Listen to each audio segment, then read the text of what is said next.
Welcome to Wicked Printing Stuff's screen printing tutorial for beginners. This is an overview of the screen printing process itself. Screen printing can seem confusing, complex and messy to the beginner. However, we hope this tutorial will help you see that it can be made easy. For more information on screen printing, please visit our website www.wickedprintingstuff.com. In particular, our buyer's guide and FAQ section, which are likely to be helpful to you.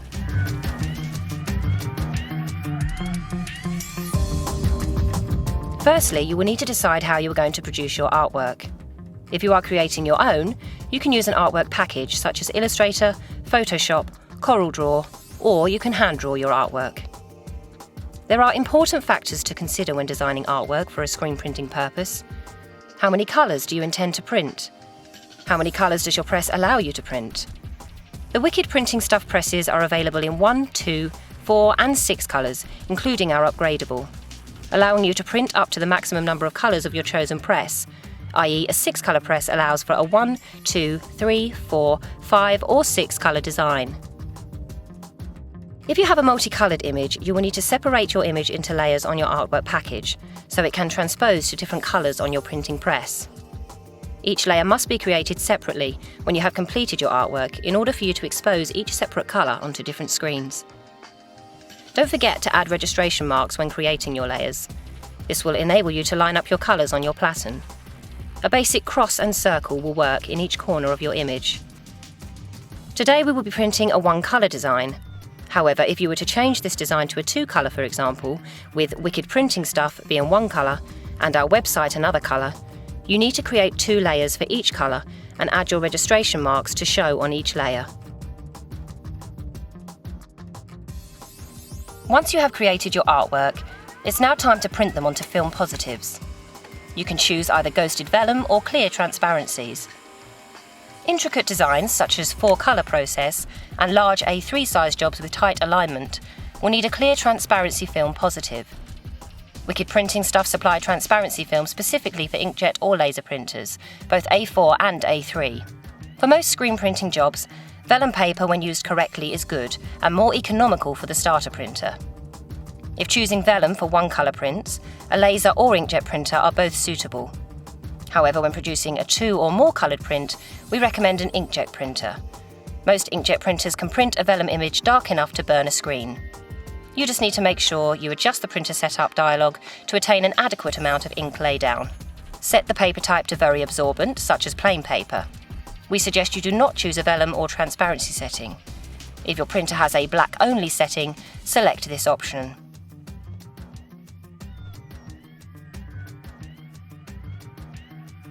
When selecting your screen size, you will need to take into account the size of your artwork, what size screens your press will take, and any storage issues you may have in your working area.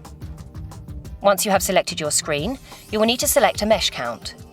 The mesh count will depend what substrate you are printing onto, what ink you are printing with, and how detailed your artwork is. The mesh counts can range from 15T, which would be used for glitter printing, or highly absorbent surfaces, to a 200T, which would be used for extremely fine and intricate lines, hand drawing and photographic work.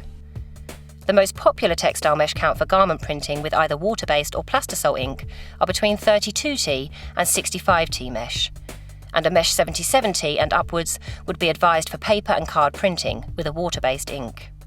We have chosen a yellow 43T mesh today, although white would be fine also. We have picked a 20 by 24 inch screen as our logo fits nicely inside with 2 to 3 inches either side, which is a nice amount of room for our squeegee. Before you coat your screen, you must degrease it first. This removes any unwanted dust, inks and chemicals from your mesh, possibly left from your previous job, for better bond of your emulsions. Wicked Printing Stuff degreaser has a fresh odour and is ecologically sound and drain safe. Dilute your degreaser 1 part degreaser and 50 parts water. Wet your screen first on both sides. Apply the degreaser with a cloth and using a screen cleaning brush, scrub both sides. Then wash out with water using a hose. Leave the screen to completely dry in front of a fan or in a drying rack. You now need to prepare the emulsion. Today we are using multi-purpose Diazo dual cure emulsion. We find that it provides good stencil build per cost, is fast drying and has excellent durability. A popular, reliable emulsion. Your emulsion is a two-part. The blue emulsion liquid is in the larger pot and green sensitizer powder is in the small pot. Dissolve the diazo sensitizer powder by adding distilled or lukewarm water. You can use cooled water from your kettle and fill it up to the line of the pot. Shake well. Then wait 15 minutes for the bubbles to disperse. Pour the fully dissolved sensitizer into the emulsion and stir. Close the pot and wait for at least an hour for the emulsion to debubble. If you do not wait, air bubbles will pop and leave small gaps in your coated screen. Your emulsion will turn from blue to green when sensitized. Once exposed, it will turn back to blue on white mesh and turquoise on yellow mesh. It is now time to coat your screen. Fill your coating trough with the now fully sensitized emulsion. Start with coating the flat side. Start at the bottom of your screen and gently press the trough to the mesh. Tilt slightly until you have an even straight line of emulsion touching the mesh. Pressing firmly now, slide the trough to the top. As you reach the top, tilt the trough back and away from your screen. If you are a beginner and feel you may not have an even coat, tilt your trough towards you and perform an even scoop quickly and gently back across your screen. Now repeat on the print side. There are many coating methods, and it is down to personal printing preference. The type of printing jobs a screen printer has will determine his preference. The less coats you perform, the less of an inkwell is created, thus meaning less of an ink deposit on your garment. Allow the screen to dry for approximately 4 to 6 minutes on each side with a fan heater. Turn your screen 180 degrees, ensuring each half of the screen dries. The emulsion will change from glossy to matte when dry. We suggest not using a heating device such as a heat gun or hairdryer. This heat is non-consistent and may contain light elements. It is now time to expose your image onto your screen. Most screen printers more often than not get this wrong the first time. Don't worry, just persist and you'll get there. There are many different exposure unit setups on the market, each having different light sources. UV, halide and halogen being popular in the UK. We're going to show you how to expose your screen with a Wicked Printing Stuff exposure unit, which has a 1000 watt halogen light source. With your unit, you will receive 2 pieces of foam.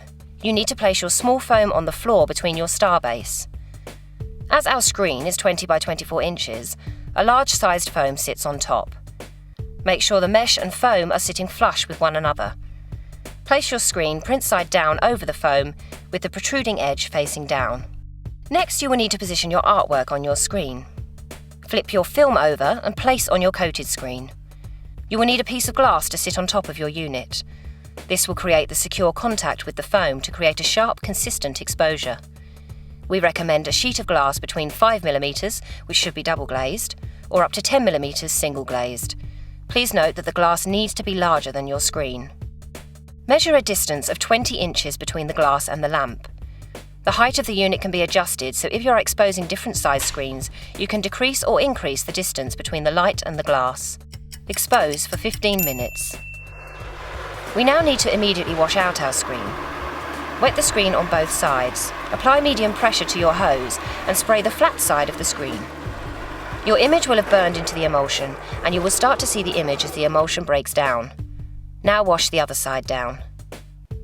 There are some obvious signs if your screen is over or underexposed. If your emulsion breaks up from your screen in places it shouldn't have, you have underexposed it and need to increase your exposure time. If your logo is not clearing with water or is still ghosted once washing down, you have overexposed and should decrease your time or distance. Once your logo is clear, soak up any excess water with newspaper and dry with a fan heater for a few minutes either side, turning your screen 180 degrees on each side. If you have any imperfections, use screen filler to fix these.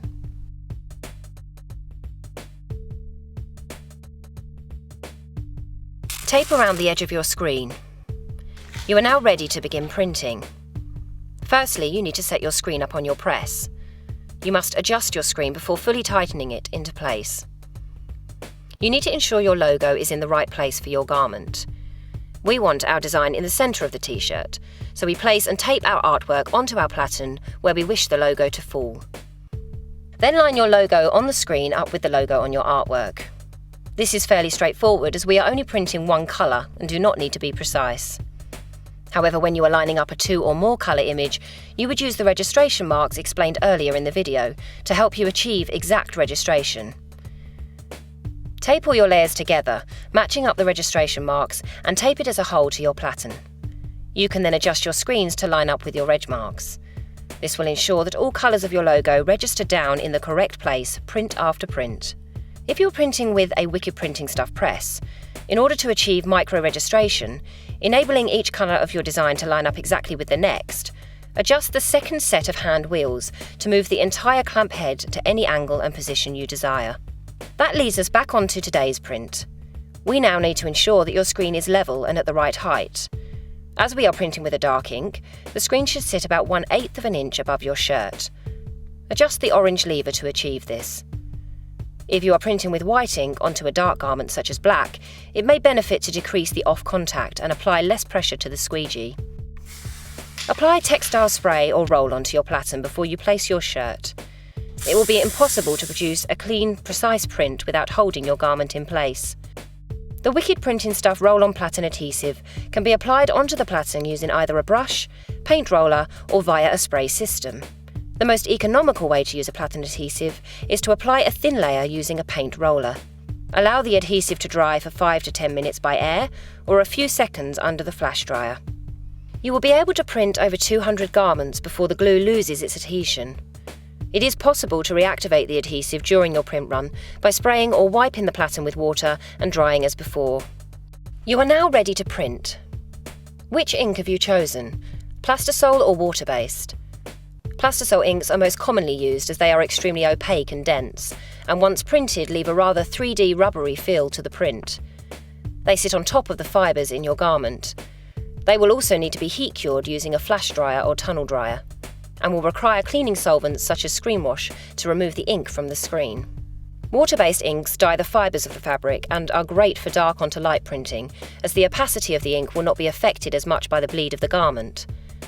Once printed, the garment is left feeling soft, and the ink has a rather non-existent feel. As water-based inks are an air-dry ink, they do not require heat to dry, though it is recommended to fully cure the print. Water-based ink will wash off your screen with water, so no need for solvent cleaners. It is always a good idea when printing to keep certain tools such as palette knives and mixing sticks readily available. We have chosen to use Plastisol ink for our print today. As you can see, our printer is using a palette knife to transfer the ink from the pot to the screen. It is advised that you put the ink on the furthest side of the design on your screen. There are 2 main blades of squeegee to choose from, one being a D-cut, also known as a V-cut, and the other a square cut blade. A D-cut blade is usually reasonably soft as the blade puts down a good deposit of ink.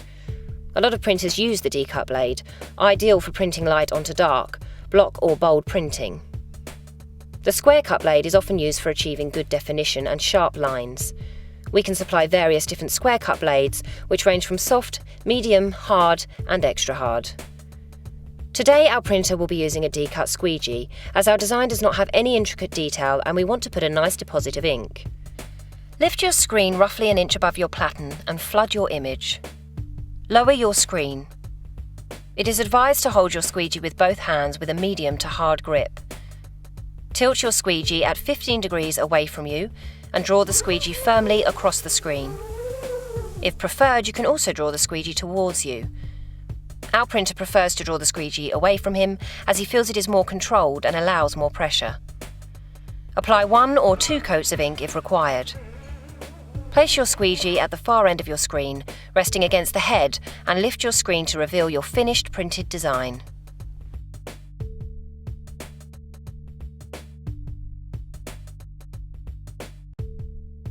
It is now time to dry and cure your print. If you are printing more than 1 coat of ink for the same image, or printing a multicolour image, you will need to flash cure your ink by using a flash dryer or heat gun between each print. Once your print is dry to the touch, you can apply your second coat or next colour. Once you have finished your print, you will need to fully cure your garment. Simply drying the print does not mean that your garment is machine washable. In other words, the print will come out in the wash. Most Plastisol inks cure at 153 degrees. Wicked Printing Stuff water-based inks need to be cured at 180 degrees if a catalyst is not added. You can use a flash dryer, heat press, or tunnel conveyor dryer for this. If you are using a Wicked Printing Stuff flash dryer to cure your print, we recommend you measure the temperature of your print with a digital laser thermometer until it reaches the required temperature. In this instance, 153 degrees. Depending on the nature of your fabric, it is recommended that you break this up into intervals of approximately 10 to 15 seconds and repeat 3 to 5 times, as most garments cannot withstand such continuous heat in one go. If you are a busy printer, you will find that a conveyor tunnel dryer is a much quicker, more efficient and reliable way of curing prints. We always say here at Wicked Printing Stuff, the only definitive test to determine if inks are fully cured is a wash test. That is, washing the garment in hot water with a strong detergent. Of course, don't ignore the washing instructions of your garment. If the print is undercured, the print will show deterioration after only 1 to 3 washes. It is now time to clean down your screen. Firstly, scoop up any ink that can be saved and put it back into your pot. If you wish your screen to have a long and happy life, we recommend that you wash it down after every print run. As water-based inks dry on the screen, you must clean it down straight away or your mesh will clog. For this, simply use water. To clean Plastisol ink from your screen, you will need a dry cotton cloth and some screen wash. Apply a generous amount of screen wash to the cloth and rub with pressure. The screen wash will dissolve the ink. You must be in a well-ventilated room to use high-strength screen wash. You could also try dilutable biodegradable screen wash that has a low odour and contains less harmful chemicals to the printer and environment. Once all ink has been removed, dry with a clean, dry cloth. Your screen can be used over and over again if stored safely. To reclaim your screen back to its original state by removing the emulsion completely, you will need stencil strip, a screen cleaning brush, and a power washer. Wicked Printing Stuff stencil strip must be diluted 1 part stencil strip to 30 parts water. Remove the tape from your screen. Brush the stencil strip liberally onto both sides of your screen. You should see your emulsion breaking up at this point. If your screen is old or your emulsion stubborn, leave to stand for 1 minute or so and then hose down with your power washer. Cold water will be fine for this. You are now ready to degrease and start again.